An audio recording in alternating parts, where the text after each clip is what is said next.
नमस्कार, मैं हूं तस्कीन हुसैन और आप देख रहे हैं द टास्क न्यूज़। और अभी मैं हूं दिल्ली के रामलीला मैदान में, उस रामलीला मैदान में जहां बीजेपी का पंच परमेश्वर सम्मेलन हुआ। यहां काफ़ी सारे लोग हैं, लाखों की संख्या में कार्यकर्ता आए और उनसे जो है हम बात। जय प्रकाश नारायण, सिंहासन खाली करो के सत्ता आती है। जब वो नारा देते हैं तो देश की सत्ता पलट जाती है। आज हमारे साथ बीजेपी के जय प्रकाश है, इनसे बात करेंगे।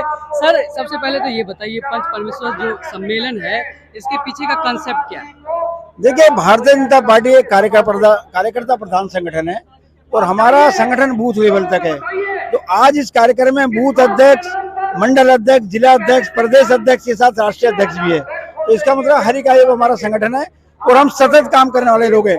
तो पंच परमेश्वर के रूप में जो बूथ पे 5 कार्यकर्ता हैं, वो बंद मुट्ठी होकर के परमेश्वर के आशीर्वाद से भारतीय जनता पार्टी की रीति नीति के अनुसार जो हमारा विचार है और जो हमारे काम है वो जनता तक लेके जाएंगे। सर, दिल्ली में इसकी जरूरत क्यों पड़ी बीजेपी?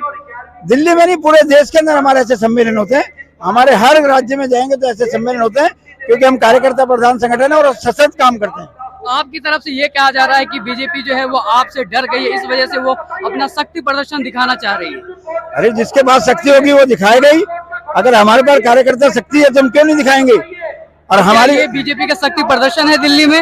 ये शक्ति प्रदर्शन नहीं है, ये कार्यकर्ताओं का कुंभ का मेला है और कार्यकर्ताओं को विचार बताने के लिए और दिल्ली सरकार की नाकामियां उजागर करने के लिए घर घर जाना होगा।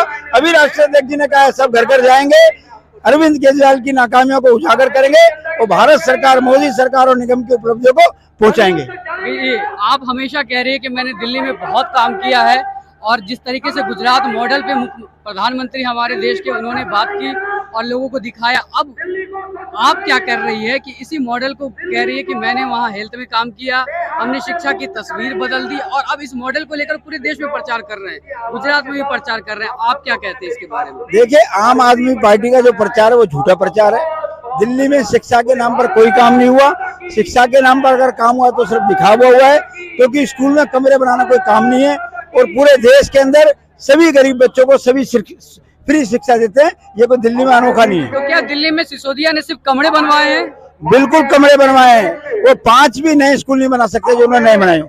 इसका मतलब है आपने जो है शिक्षा के नाम पर कुछ काम नहीं किया, सिर्फ प्रचार रही है। आम आदमी पार्टी शिक्षा के नाम पर बहकाने का काम करती है, विज्ञापन के आधार पर उसका प्रचार करती है। मैं उनसे कहना चाहता हूँ विज्ञापन देना बंद कर दे, मीडिया उनकी दुकान बंद कर देगा। केजरीवाल कहते हैं कि आपको स्वास्थ्य की बात करना है तो मेरे पास आइए, आपको शिक्षा की बात करनी है तो मेरे पास आइए और राजनीति करना है तो दूसरे पार्टी के पास आइए। क्या केजरीवाल के इस बयान में कितना दम है? कोविड काल के अंदर कहाँ गए थे दिल्ली सरकार, कहाँ गए थे इनके विधायक? ऑक्सीजन चिल्ला रहे थे, अस्पतालों में बेड कम कर दिए, इनके अस्पतालों में व्यवस्था नहीं थी। तो दिल्ली में सबसे ज्यादा जो चिकित्सा है उसकी कब जरूरत थी? जब हमारे यहाँ कोविड आया था, उस समय दिल्ली सरकार फेल हो गई और आज पूरी की पूरी भारत सरकार के सहयोग से पूरी दिल्ली वैक्सीनेट हुई है और हमने शिक्षा पे भी काम किया है, चिकित्सा भी काम किया है। केजरीवाल हमेशा ये कहते हैं कि हमें सही से काम नहीं किया जाता, यहाँ पे उपराज्यपाल है उनका दखल ज्यादा होता है, इसी वजह से मैं काम नहीं कर पाता हूँ। इसके पीछे क्या वजह लगती है? देखिए, दिल्ली में पहले भी उपराज्यपाल थे, देश कानून से चलता है और कानून में दिल्ली में पहले से उपराज्यपाल की व्यवस्था है। वो सिर्फ खिसाने बिल्ली खंपा नोचे वाली बात है, क्योंकि वो कर नहीं सकते कुछ भी। मतलब वो काम ही नहीं करना चाहती है? वो कुछ काम नहीं करना चाहते। आप लास्ट में क्या मैसेज देना चाहते हैं? मैं दिल्ली वालों को कहना चाहता हूँ कि झूठे लोगों से बचो, सच्चे लोगों से जुड़ो और दिल्ली को आगे बढ़ाओ।